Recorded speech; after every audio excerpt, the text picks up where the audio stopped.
వస్తాయి. ఈ మధ్యన నా దగ్గరికి ఒక కేసు వచ్చినప్పుడు వాళ్ళు బాగా కాస్త లేని వాళ్ళే కానీ బాగా చదువుతుంది.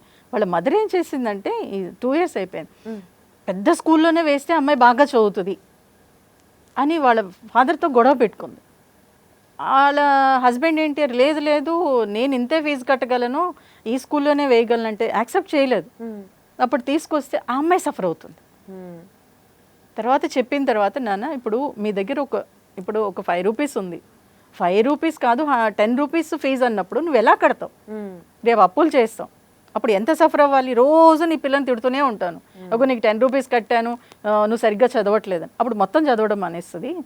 అప్పుడు 5 రూపీస్ ఉంది, నువ్వు 2 రూపీస్ కట్టి జాయిన్ చేయనగానే 2 years తర్వాత వాళ్ళ మదర్ వచ్చి, మేడం ఇప్పుడు చాలా బాగా చదువుతుంది, ఎందుకంటే నువ్వు ప్లెజెంట్గా ఉన్నావు, అవును ఫీజు తక్కువ కట్టావు, ఓకే మా స్కూల్లో బాగా, ఈ లోపల పాపతో బాగా ఎంజాయ్ చేస్తున్నావు, మీ హస్బెండ్ కూడా బాగున్నారు అంటే ఈ అట్మాస్ఫియర్ చాలా ఫ్రీగా ఉంది.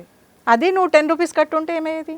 సో కాబట్టి ఆ వేలో ఆలోచించగలగాలి. కానీ ఇప్పుడు అందరూ ఏం చేస్తున్నారంటే ఒక విద్యార్థిని వ్యాపార వస్తువుగా చూస్తున్నారు, వ్యాపార వస్తువుగా చూసి వాడిని కాలేజీలో పడేస్తున్నారు, పెద్ద పెద్ద ఫీజులు కడుతున్నారు, మళ్ళీ వాడు జాబ్లో జాయిన్ అవ్వగానే మమ్మల్ని చూడట్లేదు అంటున్నారు.